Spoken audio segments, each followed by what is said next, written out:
he's another person who seems to he's another person whose way of fitting together his intellectual work with, with his general view of life promises to me to be quite congenial.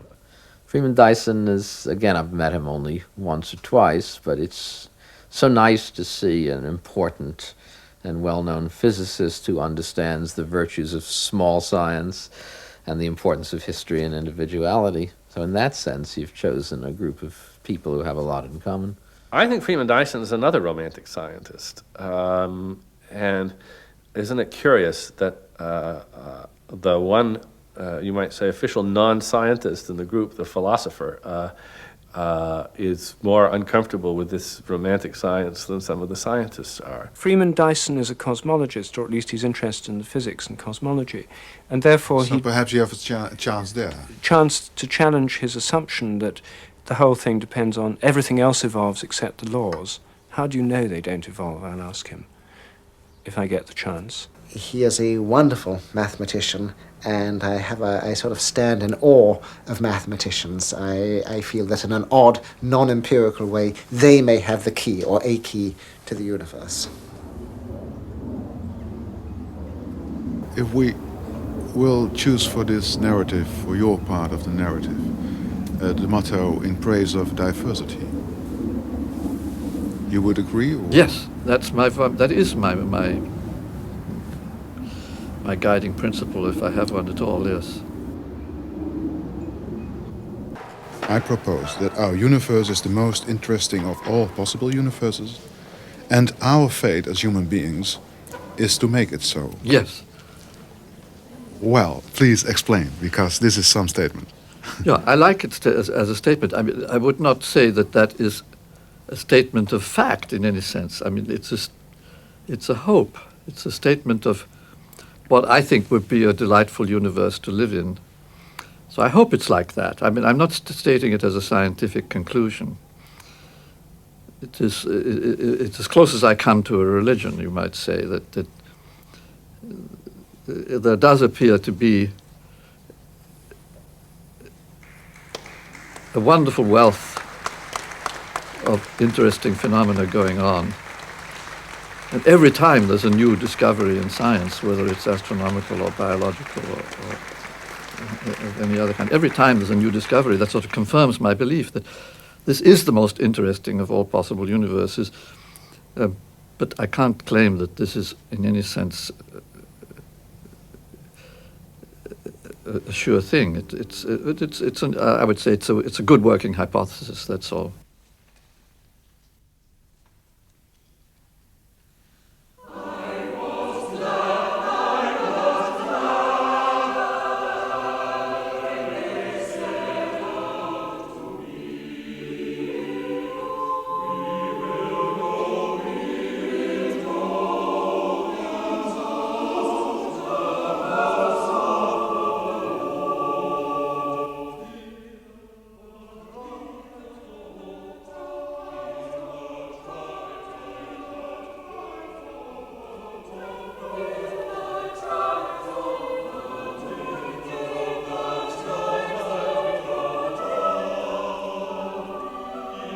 I was at home with my 4 little girls, and we were sitting around in the kitchen, and I suddenly said to them, "Look, we have an appointment. At 5 o'clock we have to be there." And they said, "Where we have to go?" And I said, "Well, we've got some questions to raise." And I asked if they'd like to come along, and 2 of them said yes, and 2 said no. So I went along with the 2 little girls, 1 in each hand, and we came to the door of this building and walked in, and it was like a kind of a church, except it didn't have a roof. It just went straight up. And so we took off, the 2 little girls and I, and we floated up in this building very, very fast up into the sky. And finally we came to the top, and it was just 5 o'clock, and we had our appointment, and there was the throne room, a big room with a big throne at one end, and it was a kind of a wooden throne with a wicker seat to it. there was nobody there. This place seemed to be completely empty. So we went up, the two little girls and I, and climbed up the stairs to the throne. And then when we got to the top, we saw that there really was somebody there. It was just a 6-month-old baby. Was lying there looking quite happy on the throne of God. So I picked him up and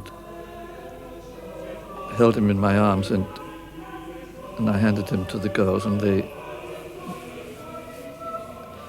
walked around with him a bit. And then at the end I held him in my hands, and suddenly I felt an enormous feeling of peace, of some kind of fulfillment. I knew all the questions I wanted to raise somehow had been answered. That's the end of the story. The end of the dream. Yes. Then you woke up. Yes. As children, we were running loose in the fields, and there were marvelous trees for climbing. And that's my happiest memory, is sitting up in the tops of trees with my friends, talking about this and that. And that sort of stayed with me all my life. That's been a kind of metaphor for the right way to live. In the trees. Yes. Where we came from as human beings. Yes, there is some beauty about trees, and that they are, of course, from so many points of view, useful and necessary and helpful, besides being beautiful. So our relationship to the trees has always been somehow central to my view of things, and especially now, since we start to worry about carbon dioxide. Of course, trees are God's way of getting rid of the carbon dioxide. Something I loved was stargazing, and of course, in those days, skies were darker than they are now. Hier had hij ooit een studentenkamer. Naast de kamer van de toen al wereldvermaarde Ludwig Wittgenstein.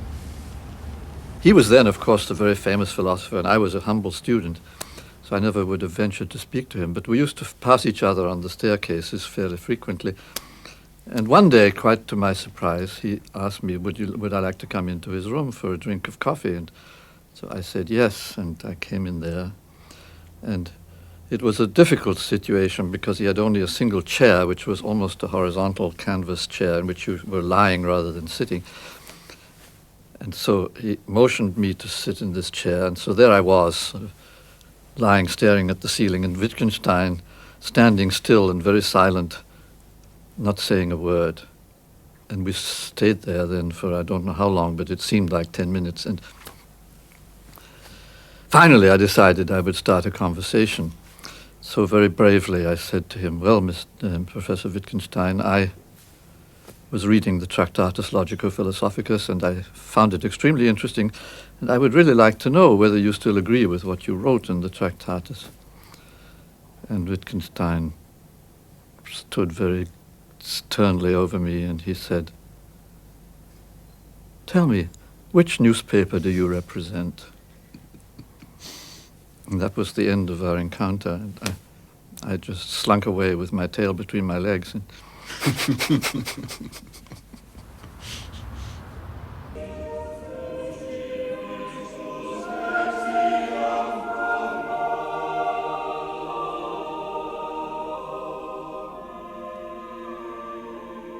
of course, I'm still deeply interested in astronomy, and I'm still deeply interested in getting out there and bringing life out there, in bringing the whole universe to life. That's, to me, still a grand dream. And, to colonize the universe. Yes, I mean, not so much colonizing. I find that's the wrong word, because it implies that it's not so much just people going out there, but it's life as a whole. And it's the trees and the potatoes and the corn and everything is going with us. And so it's bringing the whole thing to life. Zo rustig is Cambridge. Zo vriendelijk kalm. Maar intussen ligt een middag voor ons die op een Signac-voorstelling zal lijken. We switchen bij wijze van spreken in één en dezelfde minuut. Van de uiteinden van het heelal naar de Golfoorlog in het Midden-Oosten. De Golfoorlog waarvan Freeman Dyson, als adviseur van het Amerikaanse ministerie van Defensie en al tientallen jaren ingewijde in de wereld der krijgers, zoals hij het noemt, iets meer weet dan u en ik. Because I saw the truth about the Gulf War, which the public didn't see. That in fact the bombing was much less precise than the public propaganda pretended. And in addition, the fact that the bombing was done on undefended targets. And even in World War II, we were pretty good on undefended targets. It's always easy to hit things if they're not defended. And it's very, very much harder if they're shooting at you. So, I mean, as far as I was concerned, the Gulf War wasn't so different. I had the feeling it was misrepresented to the public. Actually, a huge fraction of the bombs missed their targets, and a lot of the bombing was just about as bad as it was in World War II. And if there had been any serious defense, it would probably have been hopelessly bad. So the people drew the wrong lessons from the Gulf War. Namely? Well, the idea that precision bombing is a good way to go. Mm-hmm. High-tech war. Yes. Against any serious defense, I don't think it would have worked. Mm. And in any case, it wasn't as precise as advertised. No. What were your feelings at the day of the night the war broke out, the shooting in Baghdad began? I remember that extremely well because I was attending a lecture. About what? About the just war doctrine in Jewish theology, and by one of my professional colleagues who is a historian, and it was pure coincidence that this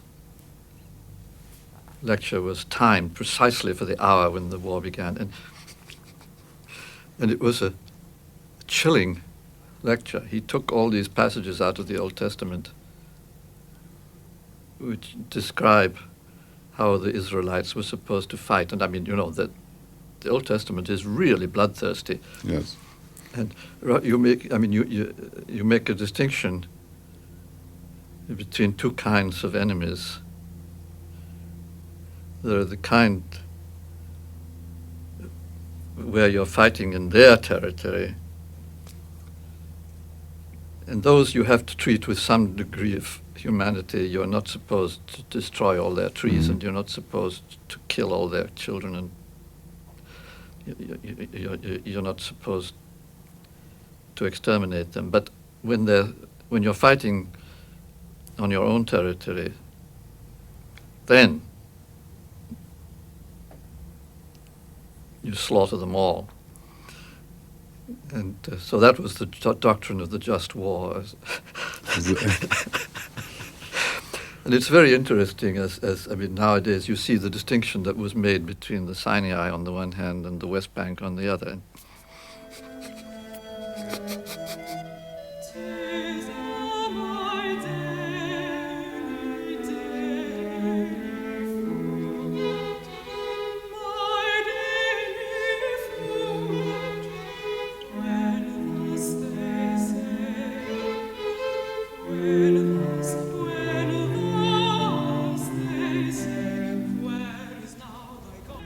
You wrote, "My sister and I owe our lives to a sniper's bullet. Yes. If our Uncle Freeman kept his head down, we would never have existed."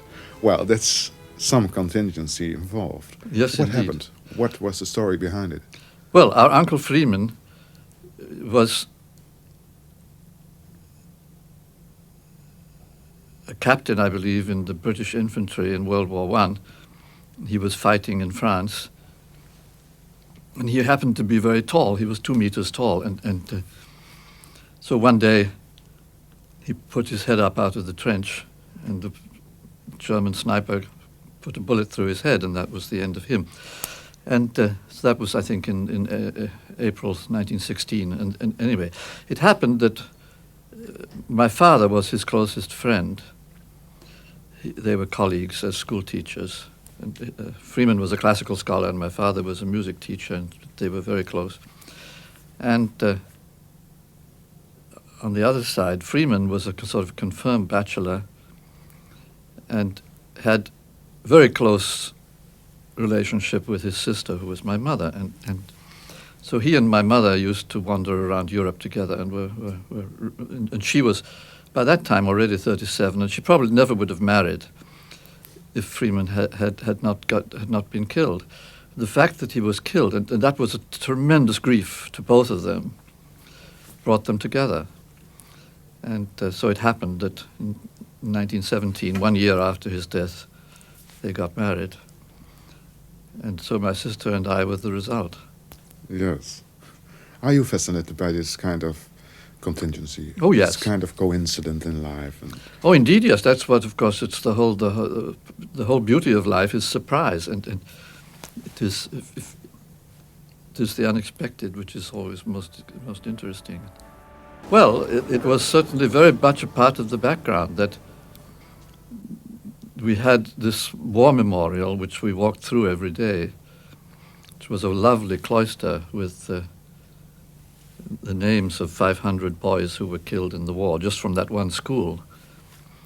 And so the image of this tragedy, which was, of course, then only when we were children, it was only 10 years in the past. And so that was all around us. And we led this free and easy existence, but knowing that the grown-up world was very tragic and that we were in some way, I think my sister felt this more than I did in a way, because she was 3 years older, that it was carpe diem, make the best of things, because this is all you'll ever get. And every day is a new day and catch it. Every day of peace and freedom is something to be treasured, because we probably are doomed in the end anyway. I mean, we had this feeling of doom very strong because another war was already threatening at that point, and we didn't expect to survive it. Really? You really did not expect to survive World within War a II. few years? No, I mean, World War II was, of course, we thought of it as a bacteriological war. That was very much in the newspapers. That it would finish everybody. Germ warfare would be what it would be, and that Europe would be overrun with plagues from one end to the other. That was the vision of World War II that was quite widespread at that time. What kind of a world were you living in, thinking about your own future as you were grown up? Plagues all over Europe, dying before you even come to life, even have your career made or illusions be fulfilled. What kind of atmosphere were you living in? Well, it was like that. But of course, I mean, children are tough, and I have no doubt if you talk to children in Bosnia today, I mean, you'd have the same feeling that in spite of everything, they are children, and in spite of everything, they have some joy in life. As soon as Hitler took power in 1933, we saw the war coming. And so, I mean, I hardly remember a time when we didn't see it coming. So I was then only 11 years old. And so it started really when I was 11, that we thought of the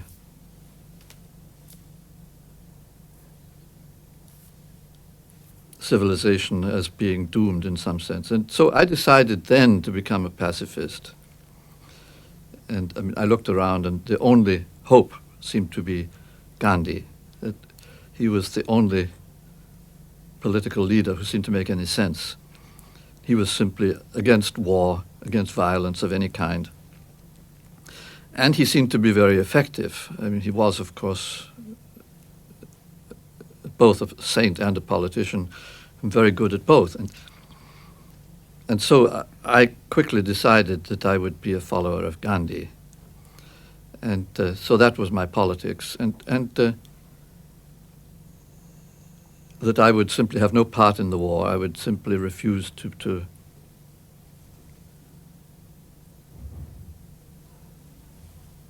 either to fight or to help other people who were fighting. And I would become an uncompromising pacifist. We wanted to rebel against these monstrous militarists who were running the country. But whenever we tried to rebel, we found that they were always far too reasonable, and it was very difficult to rebel effectively. So, I mean, for example, we were supposed to join the officers training corps, which was the military training units which were preparing people to become soldiers in the school where we were. So we decided to resist nonviolently joining this training corps. And the school merely said, oh, well, if that's the way you think, then why don't you grow some cabbages instead? And it was the time when people were preparing, digging for victory and growing vegetables to help feed the population in case of the war. So we weren't really in a very effective position to rebel. You couldn't really morally object to growing potatoes, and so they handled us very cleverly, And you were finished. There was nothing. No, I mean it went on for much longer. But at every stage, I mean, if I'd been told now you have to go into the army and become a soldier, I could have resisted and said no, I'll be a conscientious objector. But I never had the chance to do that because they always said, oh well, you're much more you're much too important to be put into the trenches, because we had these horrible stories from World War I of the best and the brightest of our young men going into the trenches and getting killed for nothing. And so that in World War II, they deferred all these young people who were going to college. And we were told, well, it's better you get some scientific training and then you can do something useful for the war rather than just going into the trenches. And so I was deferred, and I never had a chance to be a conscientious objector. They just sent me up here to Cambridge to study mathematics. And so this sort of pacifism became very theoretical. And here in Cambridge, I was having a wonderful time studying mathematics with all the resources of the university at my disposal and being treated very kindly by the government. And still being afraid that Europe would be destroyed within a few No, by years? that time, no. So I mean, not? that sort of apocalyptic visions by then, Disappeared. they had faded out. Yes, I mean, when the war really started, of course, it was totally different from what we'd expected. Was it a kind of relief? Of course, it was. I mean, it was an incredible relief. I mean, my uncle was running the ambulance services in London. He was a medical doctor, and so he knew what was expected. I mean, the London hospitals, the week that the war was declared, when in 1939, London hospitals were emptied of all patients in the expectation that London would be catastrophically bombed in the first week. Yes. And they calculated, based on figures from the war in Spain, that we would have 250,000 casualties in the first week, just civilians in London. I mean, it would be another 250,000 psychological casualties. People would be running crazy around the streets, and it was. I mean, even the government expected that kind of thing, and of course the populace expected it too. Well, when the first week arrived, of course nothing happened, and then the second week and so on. And A deep and complete silence. yes, so the war turned out to be very different. I mean, it was essentially life going on as usual, and finally, after a long hiatus, finally in 1940, the bombing did start, and even that turned out to be not at all the way we had expected. And I mean, the numbers of people killed in London total in the whole war was about 50,000. So it was 1/5 of the number we'd expected in the first week. So it was a substantial number of people, but it never came close to anything like a total catastrophe. And So, anyhow, I mean, by the time I was... What was your reaction? Because if you're told that the apocalypse is coming tomorrow, and it doesn't show up, Yes. there is, on the one hand, a kind of relief, and the other one, a kind of disappointment also. Well, for me, of course, it was an enormous relief. And, I mean, we couldn't... I mean, we just... There was no other reaction than just joy and laughter. I mean, the whole thing was just absurdly different from what we'd expected. And so by the time I was here a student in Cambridge, the war was then already on for 2 years. And so it was obvious then that England was not going to be destroyed and that we would somehow or other get through the war and come out of it more or less alive. Yes. And then it became just a practical question. What part in the war should I take? And so I gradually abandoned this belief in pacifism. It was obvious that we weren't going to convert the British public to pacifism. The British public was at least 99% behind the war and was doing very well. I mean, it was a time, of course, of enormous solidarity. And I remember this so well. I mean, in Cambridge at that time, when I was living here, and that was the middle of the war, that you never thought of locking a bicycle. I mean, everything was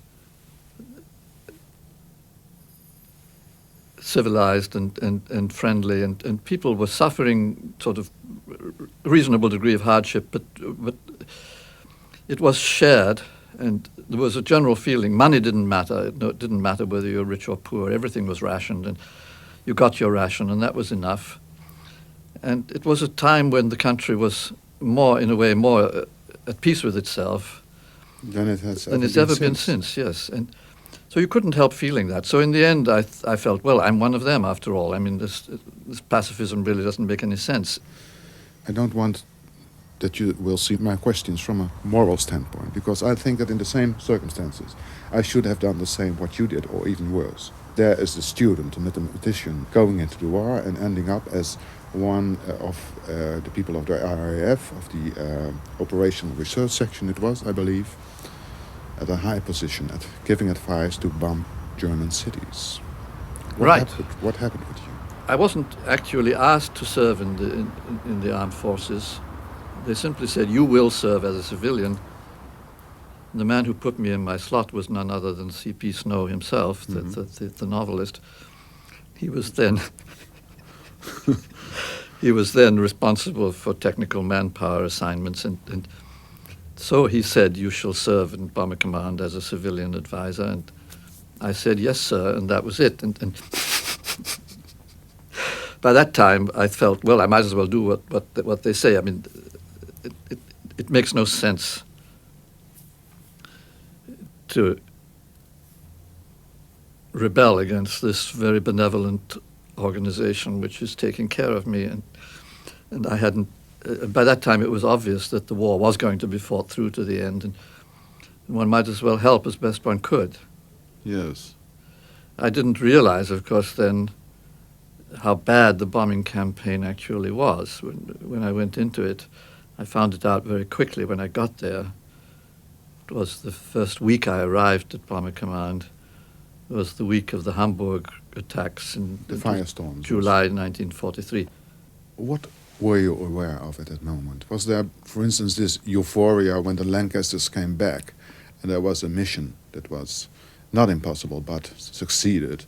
Yes, and from that point of view, this was a very special mission because we introduced a new weapon called window, which the Americans called chaff, which is just little strips of metallized paper that you throw out at the bomber, and it produces radar echoes.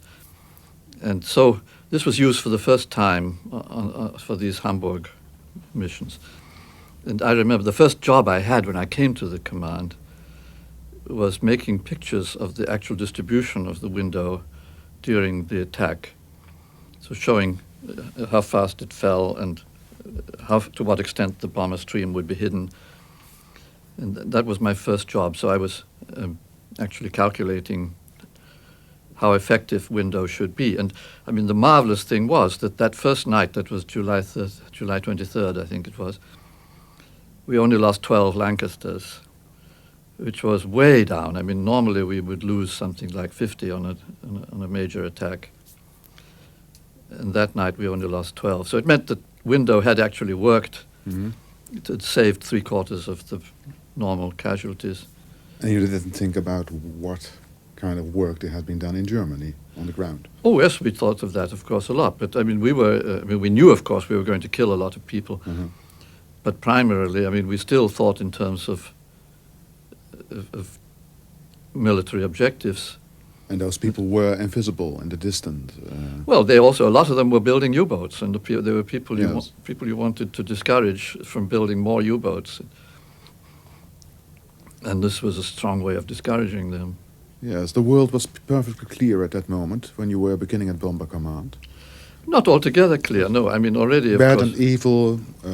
No, we knew very well that it was a dirty war. I mean, there were many things about the war which were brutal on both sides, and we knew that very well. But attacking a city like Hamburg, which was a sort of primary military production center for the Navy, seemed to make a great deal of sense. Finally, you bombed Dresden.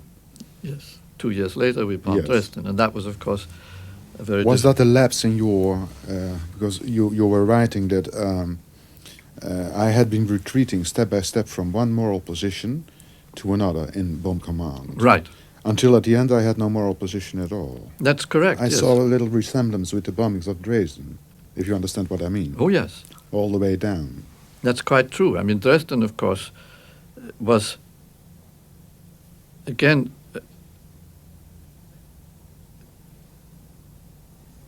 it was a complicated story because the attack we made on Dresden was no different from about 20 others that we made at that time. This was February 1945, by which time the German defenses had more or less disintegrated. So we were, by that time, February 45, we were able more or less to destroy any city we wished. And so we went around Germany destroying more or less whatever was left. And we had, I remember, attack on Leipzig one night, and then another night we would go again to Berlin, and then, amongst others, we attacked Dresden. And that for us was nothing special. It wasn't a particularly heavy attack. It was just one of many. We knew, of course, that Dresden was an ancient city with historical monuments, and that it had not much military importance. But that was true of many other places that we attacked. So for us, it wasn't anything unusual. What happened in Dresden was that there was another firestorm. Out of the blue sky. And that Unexpected? Or? Yes, I mean, we never understood why. There were only two of these major firestorms, one in Hamburg and one in Dresden. It wasn't because the attacks were any different. It was something to do with the local weather conditions, probably, that the weather conditions had to be just right to make a firestorm. I don't know, but in any case. So we only did it twice, once in Hamburg and once in Dresden. And of course, the difference was that Dresden clearly was militarily unimportant, and in Dresden it really was wanton destruction, and it was, of course, a human tragedy because it happened so late in the war. I mean, it didn't affect the issue of the war one way or the other. Was it necessary afterwards? Of course not. Of course, but none of these attacks in 1945 were necessary. By that time, in 1945, I mean, this was just 3 months before the end of the war, and by that time, there was no point in destroying any more cities really at all, and certainly it was being done mainly just from bureaucratic inertia. You know, the fact that we had this enormous bomber command. By that time, the defenses were more or less overcome, and so what could you do? I mean, you just destroyed whatever was left. That was all. And burn down cities is all we could do, and that is what we did. Yes, precisely. So whether the bombing went on until the bitter end, And the fact that there was this spectacular firestorm in Dresden just sort of made the public aware of what was going on. But from our point of view, there was nothing special about Dresden, except that, again, things worked. Yes, I wonder, because if you're saying that burning down cities was all we could do, in this crazy game of murder, you killed with all the others 400,000 Germans. Right. Even in killing people, we were very insufficient. That's true, yes. What kind of a person were you at that very moment the war ended, or so around 1944, the bombardments on Dresden? What was the metamorphosis you went through? In 1943, when I arrived at Bomber Command, I still believed in the objective of the campaign, which was to put the German military production apparatus out of action. That was what we were alleged to be doing. For that purpose, we started the major campaign against Berlin in November 1943. That was 4 months after the Hamburg attacks. And so the whole effort of the command was concentrated in this Battle of Berlin, which went on for 4 months. And we attacked repeatedly with very major forces, and we took terrible losses. And the idea was that this would finally then decide the war by putting Berlin out of operation. If we could have burned Berlin down in the same dramatic fashion that we'd burned down Hamburg, perhaps it might have worked, I don't know. But in any case, by January of 1944, it was obvious to us at the command that we had failed, that we were not destroying Berlin to any decisive degree. We were losing huge numbers of bombers, that the Germans, in fact, had already won the battle, and that nothing we could do from that time on would really help the war in any decisive fashion. And so for me, that was the turning point. So after that, I was merely concerned with saving the lives of the bomber crews. I said, I can't stop this campaign. I can't do anything about the campaign as far as the strategy is concerned. All I can do is to help save the lives of the crews. And so for the last year and a half of the war, that was what I was doing. You wrote that I sat in my office until the end, carefully calculating how to murder most economically another 100,000 people. Right. To the end. Yes. No, that's true. I mean, what I mean by most economically was by reducing the losses. Of the Lancaster boys? Yes. Yes. That Not was of the point. German civilians? No. The idea was to get through with this bloody business with the minimum losses, that was all. We knew it was a bloody business. We knew it was militarily unimportant. But at least we didn't need to lose more crews than was necessary. That's what I meant by most economically. But at the moment you knew that it was useless to bomb the German cities anymore. Yes. But it wasn't completely so clear. I mean, I would say it was not cost effective. I mean, you couldn't say it was definitely useless because we did some effective operations. We did help destroying oil refineries later on. I mean, we were quite effectively putting oil refineries out of operation in the last year of the war. So that may have been of some importance. It wasn't so completely black and white, but what was certainly true was that the continuation of the war for an additional couple of months would have killed far more people than our bombing did.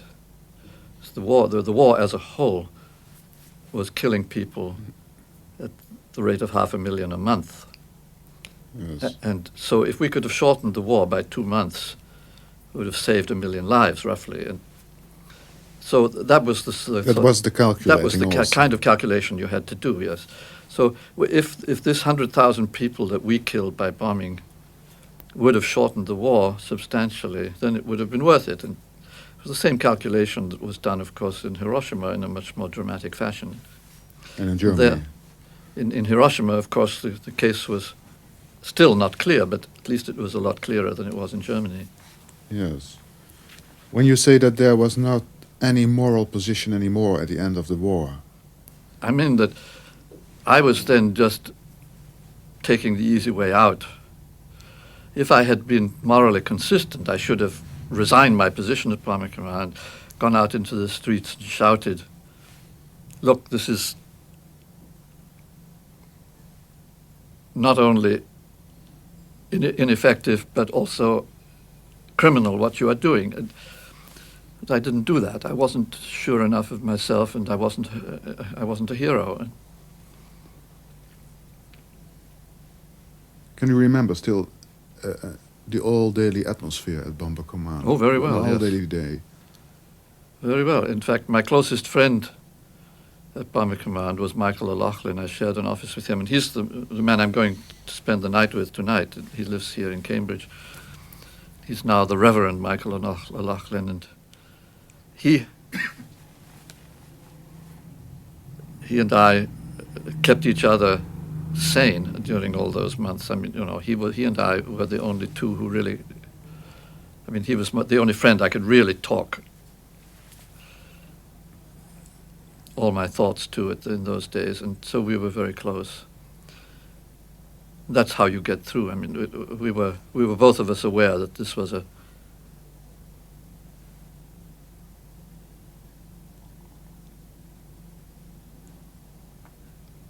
insane operation which had got us somehow trapped in it. But we neither of us were prepared to come out publicly and denounce it. Simply because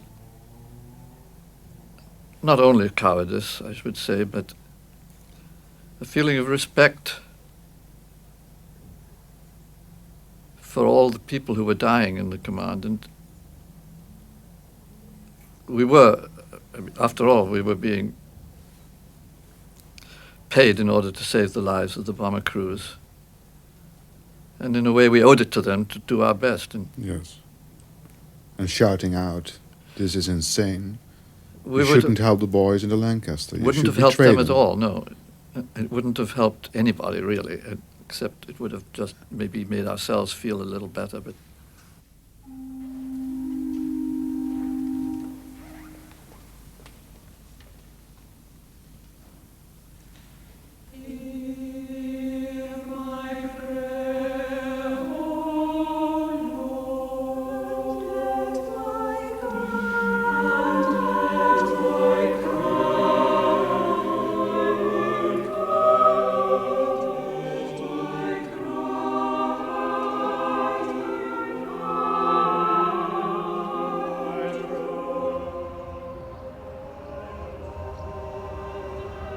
Een mens heeft vele personen tot zijn beschikking, waaruit hij, naar gelang de omstandigheden, kan kiezen. Zoals Daniel Dennett al meldde. Bevalt ons de realiteit niet, dan vluchten we in een andere. Het bestaan moet coherent blijven en vooral alledaags. yes, that's absolutely right. I mean, that's of course the paradox of evil. I mean, this is what Hannah Arendt has been saying. I mean, the banality of evil, that these little Spitzburger in the DDR who ruined people's lives for 40 years, it's the same story. The people at the headquarters of Bomber Command were also like that. These were officers who were running the show, who were very ordinary people, and because we knew them well, we got to drink with them in the evenings, and it was their job, that was all, and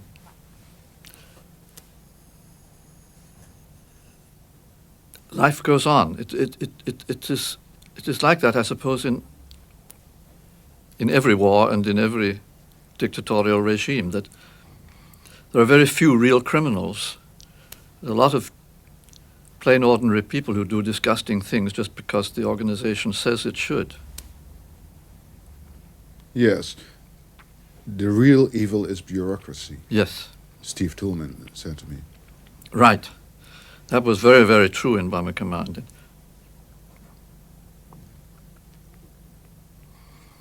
There was very little chance of turning the thing around, I suppose, once the decision had been made to have a Bomber Command. decision was made in 1936 that the strategy of Britain in World War II should be based on heavy bombing. That was the decision which was made by Chamberlain, I suppose, mostly, and by the people who advised Chamberlain, that the bomber would be the primary weapon for World War II as far as England was concerned. So at that time, they built these huge factories to build huge bombers in huge numbers. It took about 5 years for the thing actually to get going. By the time you got to 1943, the bombers were streaming out of the factories. There was this huge bureaucratic organization to train the crews in Canada and bring them over by the thousands. And that was the only war we could fight, really, because that was the way the thing had been planned. And at the moment it occurred that everything was insane, crime, useless, pointless. At that moment, bureaucracy took over. Yes, well, we decided bureaucracy. so. Yeah, there was no way this whole big organization could get turned around. It would have meant essentially it's just not doing anything. And as we see now, when you want to get rid of nuclear weapons, even when the will is there and the decision has been made, it's very, very difficult. Well, what you're saying is more or less that hundreds of thousands of Germans died because of the English bureaucracy. Right. And even more because of their own bureaucracy, of course. Yes, of course. I remember you quoting Bertolt Brecht about your own position again in Bomb Command. Out of the libraries come the killers. Mothers stand despondently waiting, hugging their children and searching the sky, looking for the latest inventions of professors. Engineers sit hunched over their drawings, one figure wrong, and the enemy cities remain undestroyed.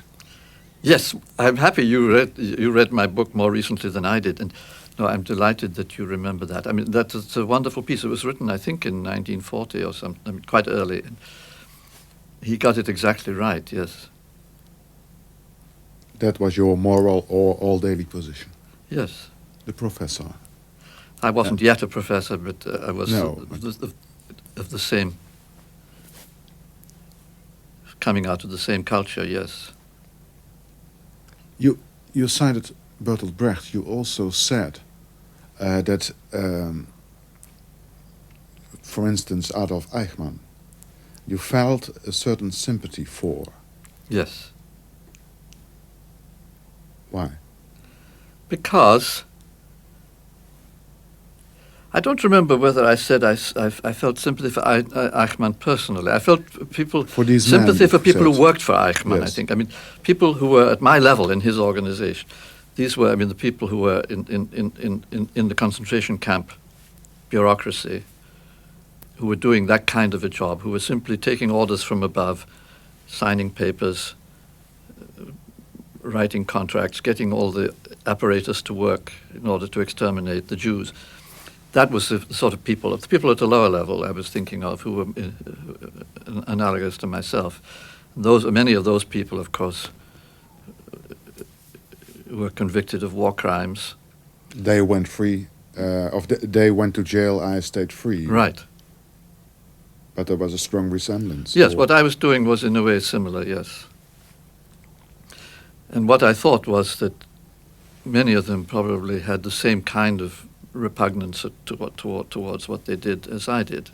Mm-hmm. I don't know for sure, but... Yes, little Spießbürger. Yes. Common little people who love their children, their yes. dogs, care for their wife. Ordinary people. Yes. Capable of becoming monsters without even realizing it. Yes. It's so easy to cut people on the edge of destruction without them even realizing what they are doing. That was also... Yes, it's this killing by remote control, which is the cause of all this, in a way. That whether Eichmann may have had some peculiar passion driving him, which I don't know about. Our analogous figure, whom I knew slightly, was Sir Arthur Harris, who was the commander-in-chief of our bomber command. And so Bomber Harris. Yes, he was sort of the an analog to Eichmann, but I mean, he actually was in command, and he pushed the campaign as hard as he could, and so he was personally responsible for saying, yes, tonight we'll attack Dresden. I mean, that was his decision, and he was a man with very strong human feelings, and he'd been. I mean, I know on good authority that he was seen to weep on several occasions when talking with aircrew that were going on these bombing operations. I mean, he knew what it meant. Very sensitive. Not exactly sensitive, but he was a man who had at least, I mean, he had a soul in any way. He wasn't just a bureaucrat. No. Nevertheless, we are not talking about schizophrenia. We are talking about all daily. Yes, Arthur Harris was a man who sincerely believed that he could shorten the war this way. You also had a discussion with a man, a general, I believe. His name, I don't remember his name. I only remember that you were there to give him strategic advice, and he kept talking about silkworms. Wasn't his name Harrison? Correct. Yes, this was again at the late stage of the war. He was one of the people that, looking back, I really admire. I mean, so he was at a high level, just below Harris. He was commanding a bomber group. And so he could have driven his bomber group as hard as he could, which is what Harris wanted him to do. Obviously, his heart was not in it. And what he was in fact doing was holding back, sending his boys out as little as possible. But he couldn't come out in public and admit that. So he talked about silkworms. It was a way of signaling to me that he wasn't really interested in pushing the campaign. And talked with Truman, who was also in the war in the same position, the kind of position that you were in. And I asked him about the bombing of the railway lines to Bergen-Belsen, Auschwitz, Treblinka, etc. Yes. Why are they not bombed? Yes. Truman stated, I don't think that the question in Britain was even raised. And he assumed that many people in the bureaucracy knew about what happened, but didn't get the message through, and didn't want to lose their jobs, and so they shut up. What do you know about this not bombing of the railway lines to Auschwitz and the other Vernichtungslager? I know nothing firsthand. Certainly never, the question never came up during the war, as far as I can remember. I mean, Auschwitz, of course, was far out of reach.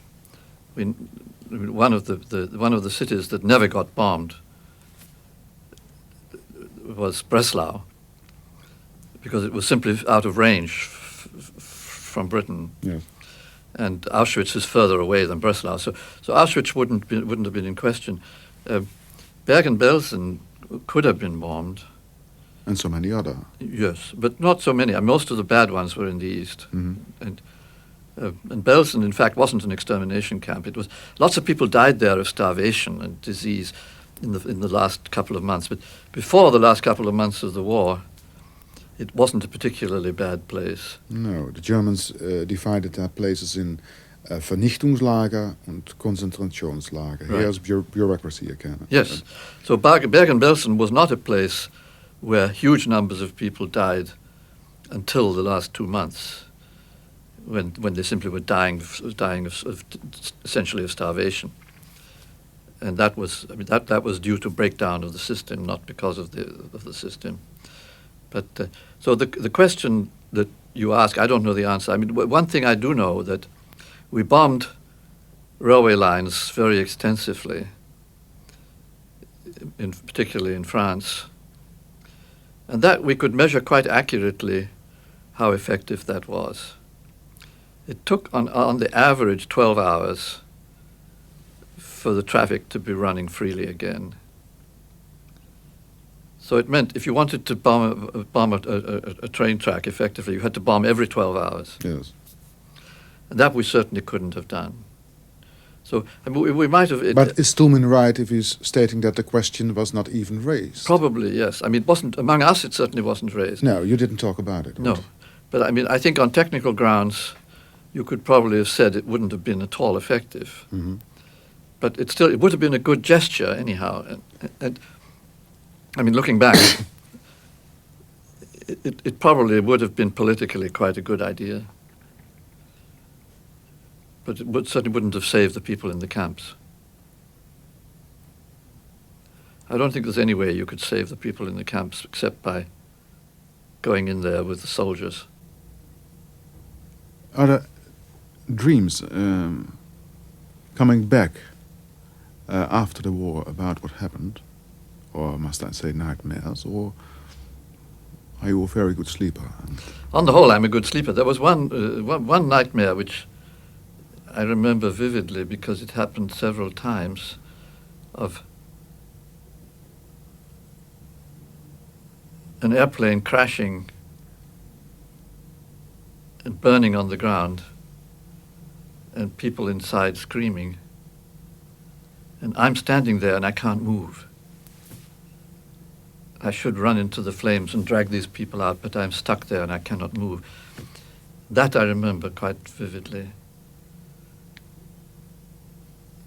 Kind of materialization of your moral dilemma, Yeah, well, your bureaucratic dilemma. Yes, I mean, it was, of course, this was obviously a Lancaster that was crashed. In the dream, I don't think it was a Lancaster, but I mean, it was my feeling that I failed to save these young men whom we were supposed to be saving.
We are still monkeys. I mean, you know, we just came down from the trees rather recently, and it's astonishing how well we can do. I'm absolutely amazed, considering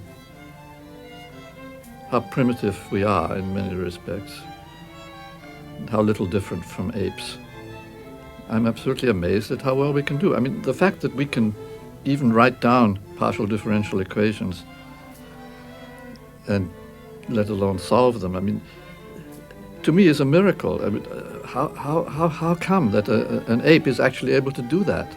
I don't know. And so I find the fact that we ourselves at the moment have very limited understanding of things doesn't surprise me at all.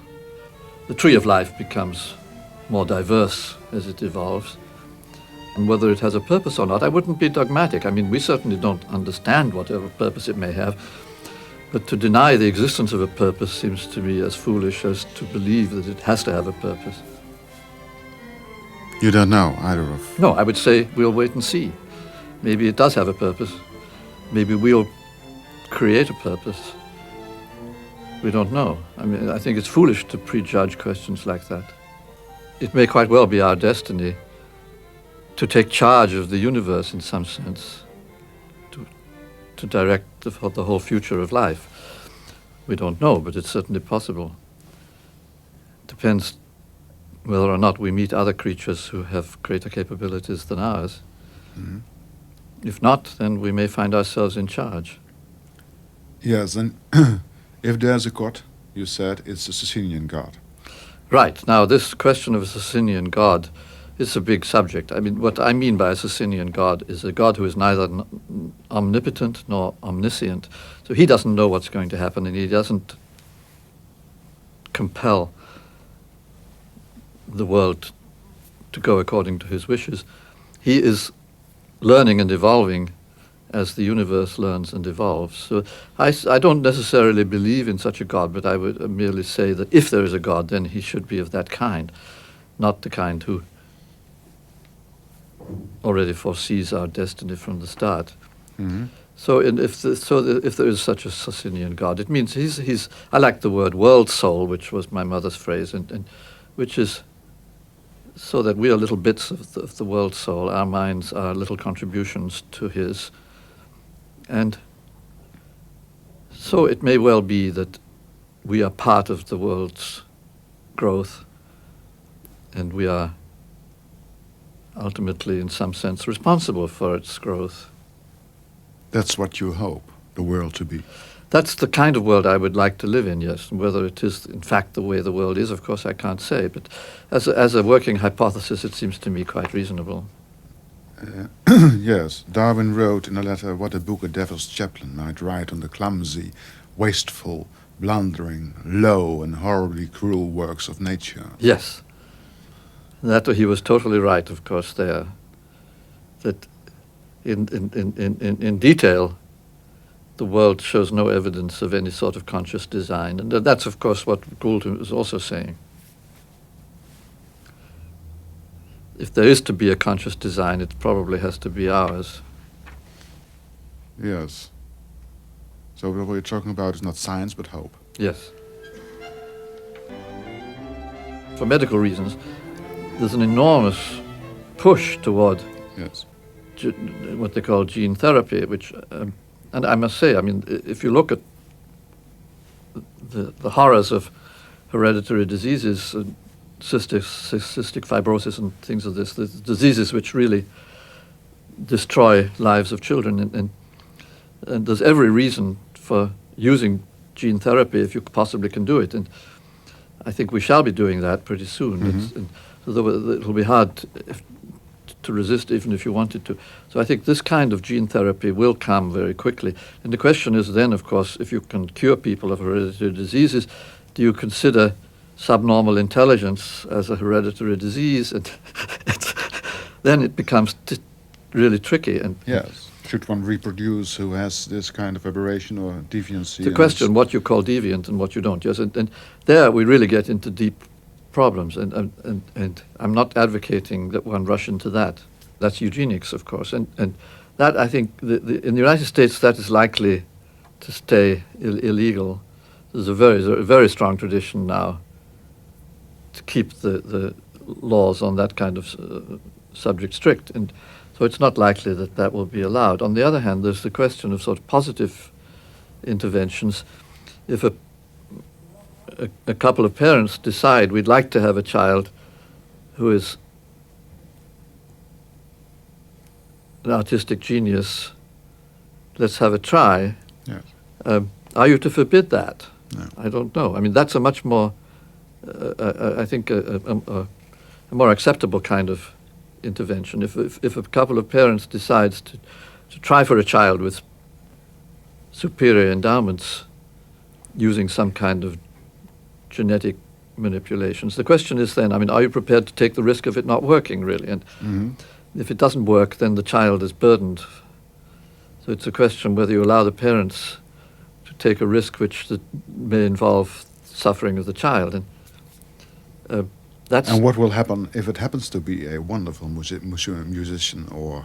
Then, of course, you can't really raise any moral objection if it's guaranteed to work.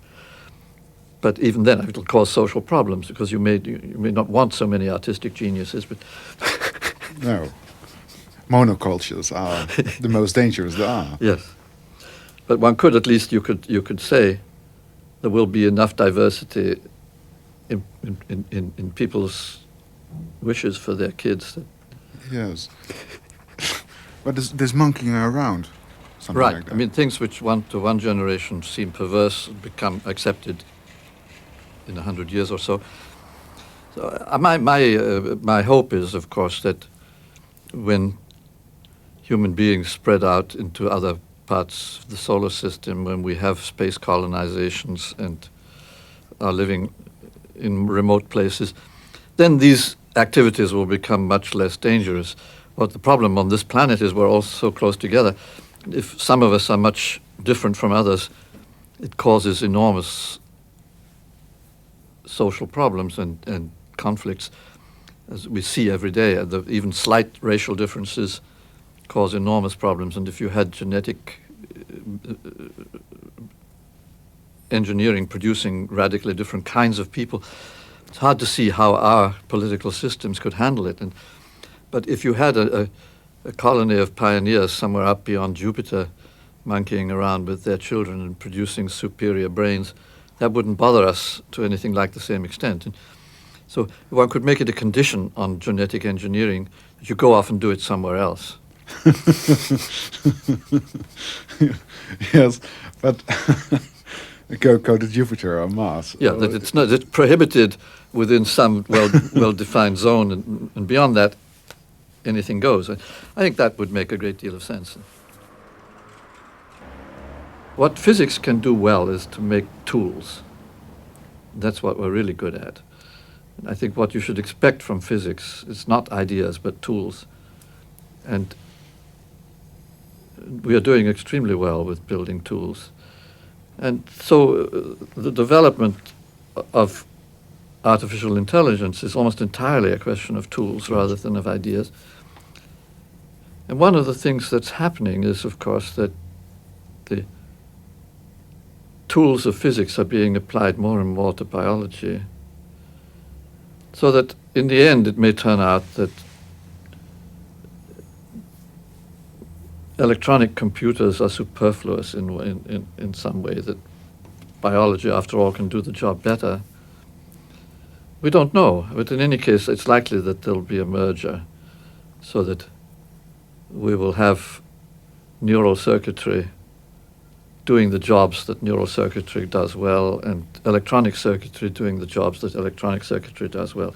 Very likely linking the two together, so that you won't be able to tell in the end whether a robot is alive or not. And it's partly neural and partly electronic. Whether you consider it to be alive is a matter of definition. Mm-hmm. So that's roughly what I was meaning. That so the question whether we'll have conscious machines is, in a way, a meaningless question, because you can. It's a question what you call a machine. A person Mm-hmm. with a hearing aid, you'd say, is still a person. And you have to give him civil rights, as Right. Dennett says. Yes, definitely. And now, if you have a human brain that's so mixed up with electronic circuitry that it has 100 times our capacity for solving mathematical problems or something of that kind, well, it still is a human being. But of course, there's all sorts of steps beyond that where you might say it's no longer human, and then you really get into problems of civil rights. Yes. But anyway, I wasn't looking that far. I was simply... Well, aren't you? Because you wrote, once the distinction between living and dead, present and past, will be blurred. Yes. Extrapolating what's happening from the first photography, DNA, etc. What exactly did you mean? Because that... Well, that, of course, is much further. I mean, Yes. you're quoting little bits out of my book, some of which are But referred you know to... the stories behind them, so... Some of the bits refer to the year 2050, and others refer to the year 3000 or something. I don't know. It's jumping around. But Yeah. so I would say the blurring between living and dead will clearly take much longer. I mean, that's the stage at which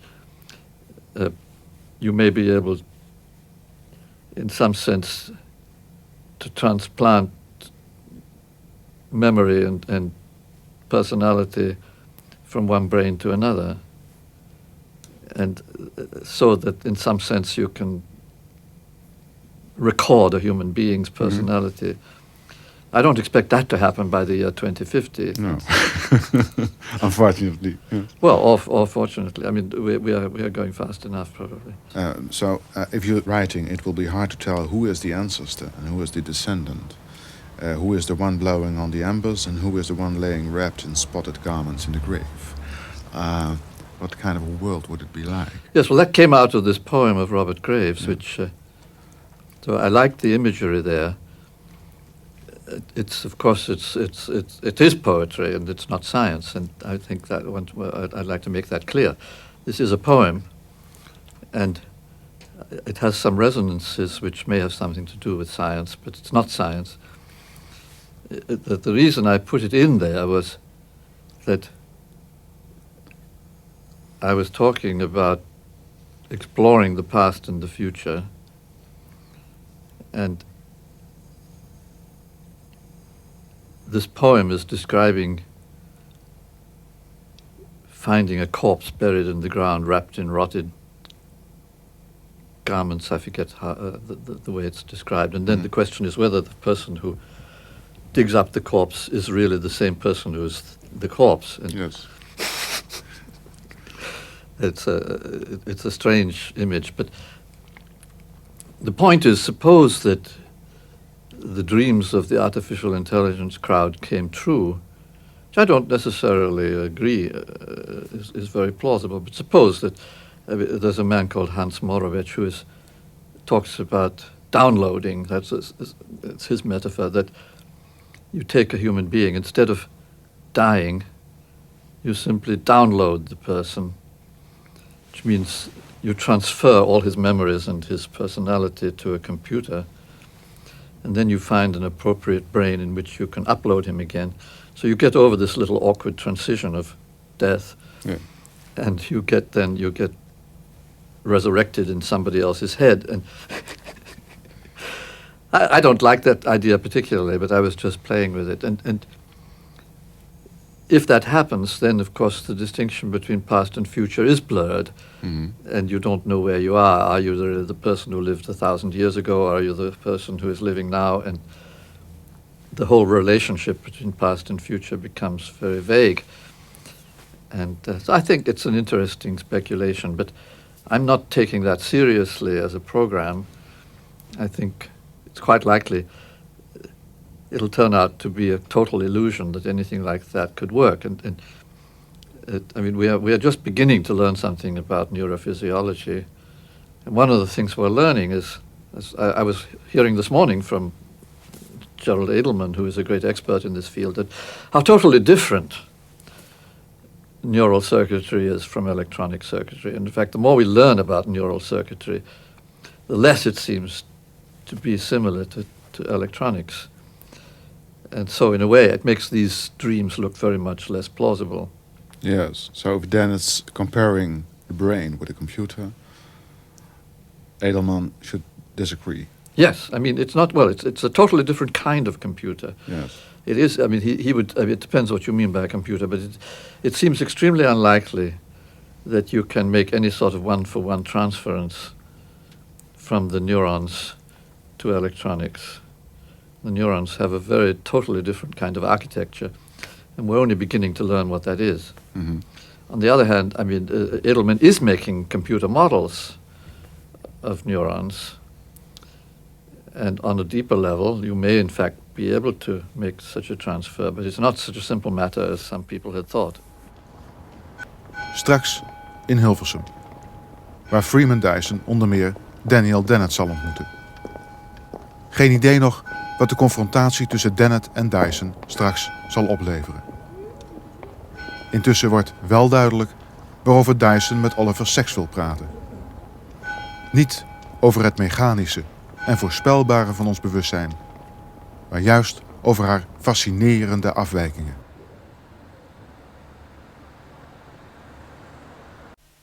mean, the thing which I find most fascinating to discuss with him is a particular individual that I know well, who is an autistic lady. And it seemed to me always, I mean, because I have a long-standing interest in extraterrestrials, intelligent creatures who might be living out there in the universe somewhere, what they might be like. So alien intelligences. And this woman, who is now 35 years old, but I've known her since she was a little child, watched her develop and grow. And I've always felt that she was the closest I ever would come to an alien intelligence. That it is a marvelous thing to know an autistic child. I mean, you know, they are so strange and so different from us, and yet you can communicate, and there are many things you can talk with her about. And in one of the first things you discover, I mean, that she has no concept of her own identity, that she doesn't understand the difference between you and I. She uses pronouns sort of indiscriminately. And so her universe is radically different from mine. And all the sort of concrete social relations are for her very, very difficult to comprehend. On the other hand, with anything abstract, she has no trouble. So especially mathematics, of course, is no problem for her. And so we can talk very easily about mathematics. She's also a very gifted painter, and she even sells her own paintings. And it's a marvelous mixture of strangeness and familiarity. And I think it has an enormous importance for the kind of thing Oliver Sacks is doing, because I mean, he's trying to explore the neurological basis of personality. And I think this autistic syndrome comes about as close as you can to that central problem, because these are people who have essentially the whole intelligence is intact, but something at the center is missing, which gives them the capability for human relationships of the normal kind. And anyhow, I mean, I find it absolutely fascinating, and because he's very much interested in autistics, and I happen to have known this one so very well and watched her develop. And so we could talk for days about her, and so that's what I would probably do.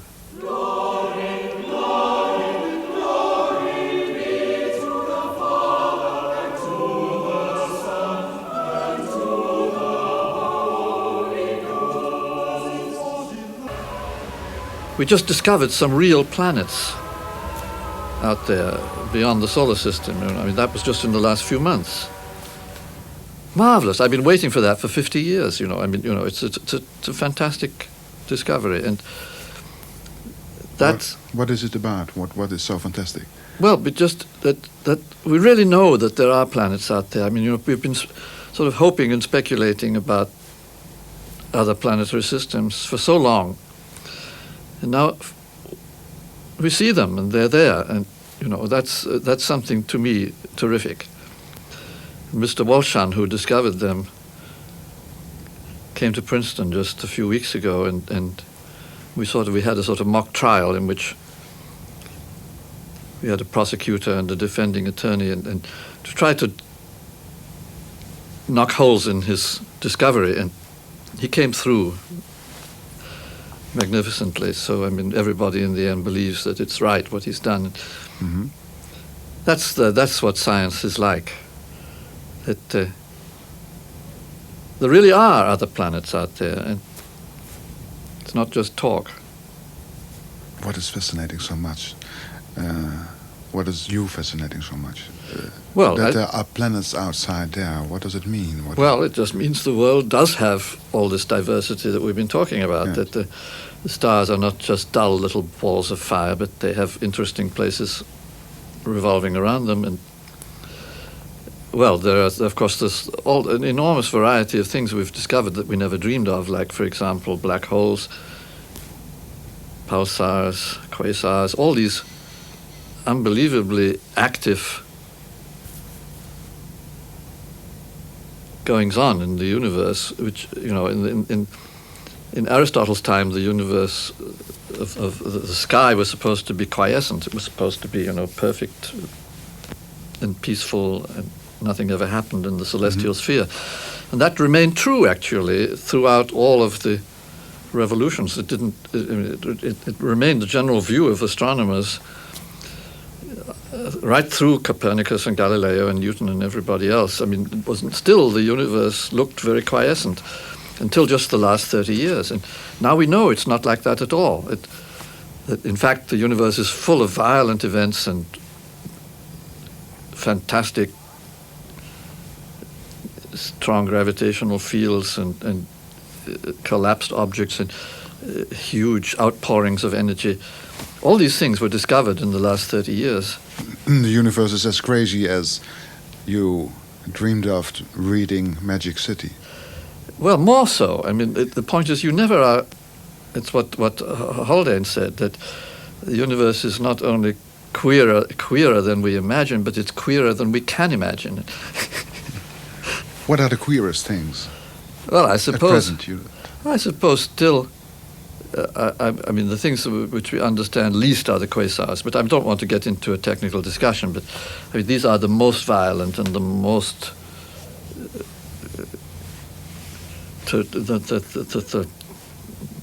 the most energetic objects in the universe, and they're totally mysterious, really. I mean, we know they're there, that's all, and they're not only there, they're rather frequent. And nobody ever dreamed that they existed until they were found. And even after they were found, it took a long time before people took them seriously. So nature's imagination is always richer than ours. And the more we search, the more questions. Yes. I'm wondering, let's travel around for a little bit more about future extrapolations. Because you wrote about, it was fascinating, Astrochicken. That is to say, quoting you, the next 100 years will be a period of transition between the metal and silicon technology of today and the enzyme and nerve technology of tomorrow. Right. What is Astrochicken? Well, Astrochicken was just a sort of a concrete example of what life might be like once it gets loose in the universe. I believe that life ought to be at loose in the universe. The universe is a very dull place if we only have life on one planet.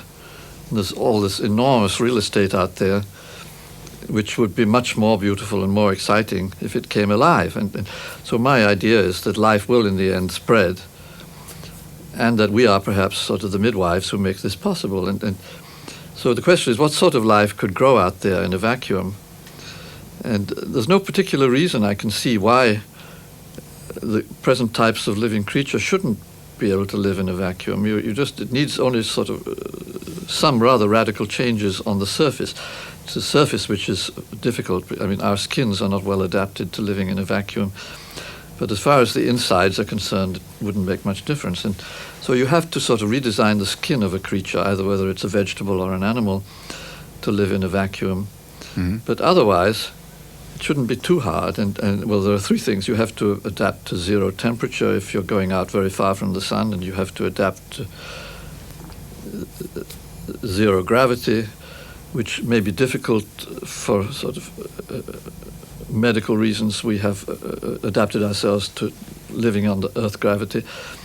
But there again, some tricks are probably could exist to enable one to live in zero gravity. And then finally, zero pressure, which is living in a vacuum. That's the hardest. And what you have to do is somehow to surround yourself with an impermeable skin so you don't lose air and water all the time. And you have to be able to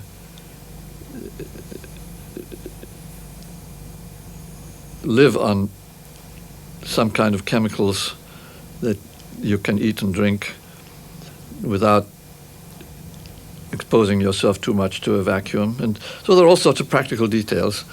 But in the end, it looks as though the thing ought to work, that life has this flexibility, and it would be a wonderful expansion of the diversity of the universe if the life would move out.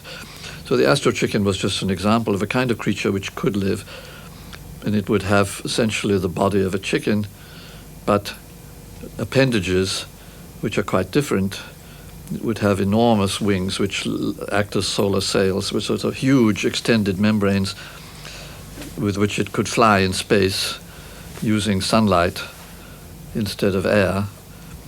And it would have radio antennae, large and long little thin wires sticking out so it could communicate by radio instead of by sound.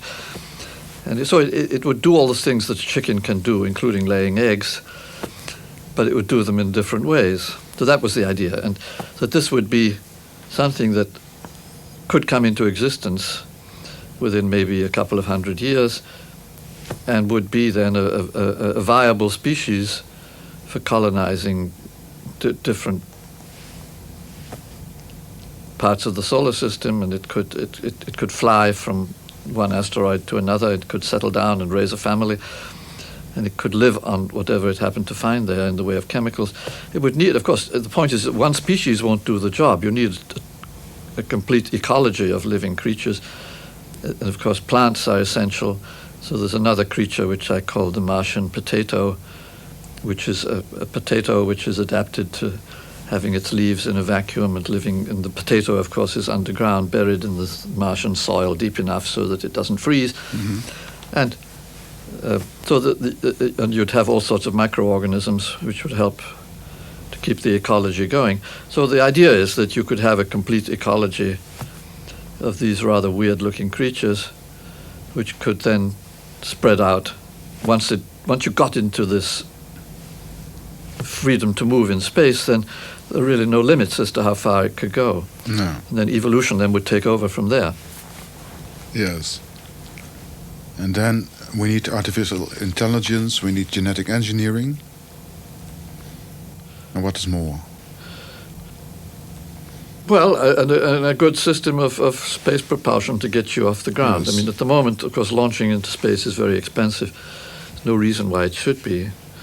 So we have to invent cheap ways of getting from here into space. Yes. And that's an interesting question. But so that's the third technology. I regard that as the easiest, actually. And of course, artificial intelligence is helpful because it means that you can have this marriage of electronic with neural circuitry, which is probably what you would like to use, so that these creatures can communicate by electronics, by radio, over large distances, and still function with ordinary brains for their daily sex life and all the rest of it. Yes. Because there must be some fun in the universe if we are spreading throughout. Or Indeed, yes. I mean, the whole thing, of course, is no fun if it isn't fun. I mean, that's... You didn't change very much since you read Jules Verne, No. did you? No, that to me is still very central. And I came upon the scene and found myself playing roles that were half serious and half preposterous. And that is the way it has continued ever since. yes. Is this the definition of your life, the Yes. range within? Oh, yes. And even more so now. I mean, I just became a television star. And here I am talking to a television camera. And I never dreamed of that. I mean, you know, it's crazy, but I mean, that's what happens to you when you reach a certain age. Well, what kind of an afternoon is it? Yeah, I mean, I find it delightful. It's a sort of, I mean, you know, it's a new, for me, it's a new career. Well, you said I'm living half serious, half preposterous. Immanuel Kant said this universe is as majestic as it is ridiculous. Steve Coles says we delight in paradox because it appeals to both the sublime and whimsical aspects of our psyche. And you told me while the film ran out that you came with killed in your heart to Hiroshima one day. Yes. If we're talking about sublime and whimsical, Yes. serious and preposterous, what happened? So we arrived, my wife and I, in Hiroshima, of course, intending to pay our respects to the dead and to visit Ground Zero and to see the evidences of destruction and to feel suitably solemn and guilty. We arrived in this town and we found that everybody was dancing for joy in the streets, and it turned out it was the day of the final game of the World Baseball Series, and that it was the last game of a series of 7 between the Hiroshima Carps, which is their baseball team, and the Osaka Braves, which was the other team. And this final game had been played that afternoon, and Hiroshima won. And so there we were in the middle of a huge celebration. All the department stores declared everything was half price in honor of the occasion. It was just terrific. And so the time we spent in Hiroshima was the most cheerful of all the time we had in Japan. And I found it wonderful how adaptable these people are. That they've left the past behind totally. I mean, the monuments in Hiroshima are there, but they're really for tourists and not For people who were killed like you. The people of today, yes, they're for people like us. And anyhow, meanwhile, of course, it's a lovely place to raise kids. It has nice wide open streets, and there's an absolutely marvelous countryside around, little islands in the sea where you can go out in a boat and visit the little shrines. It's just it's a place of great beauty and in a way more relaxed than other Japanese towns. So that's the paradox. I mean, if there is a God, he obviously has a sense of humor. That's all.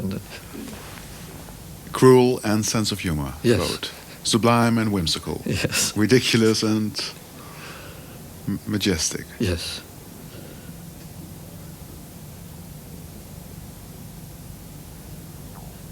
Yes, I remember. If we will choose for this narrative, for your part of the narrative, the motto "in praise of diversity," you would agree? Or? Yes, that is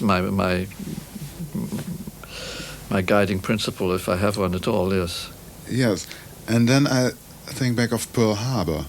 If we talk about diversity, you were bombing Dresden. You were insufficient, but you knew what you were doing. Yes. You wanted to be sufficient. Yes. Why did the Japanese, if we talk about diversity and diverse cultures, why were they bombing Pearl Harbor? Yes, well, that's a question, of course, that is a subject of many learned historical tomes, and so I'm not an expert on the history. I mean, what I do know for sure is that it was a work of art, and that everything I saw in Japan sort of had this character that they do things unnecessarily beautiful. That you buy a little bag full of oranges at the train station. There are 5 little oranges beautifully wrapped up in a little paper carton, and then an additional little bag where you put the peel so that you can discreetly throw it away into the appropriate receptacle. Everything is just lovely on a small scale. They just worship beauty. And so the little details of life are done with style, and so that's the thing which I find very attractive there. So of course it's the same with their gardens, with the little flowers they grow in front of their houses. Wherever you go, it's hard to find anything ugly. And the way they're bombing Americans. Right. So when they came to start World War II to bomb Pearl Harbor, it was a work of art. They, with a rather minimum amount of force, they created a masterpiece. You know, it was amazingly efficient the way that they destroyed the maximum number of American ships with a rather small number of airplanes. And of course the whole thing was carried through to perfection. And I have a feeling that had a lot to do with the reason they did it, that it was obvious lunacy in a certain sense. I mean, it was pretty obvious that in the end it would be a disaster. But the mere fact that it was so elegant was probably a strong reason why they went ahead. Yes. There's a kind of jealousy involved also. If you think back, you bombing Dresden, for instance, the way they did it. Oh, yes. No, of course. There have been very few bombing operations which have been that good.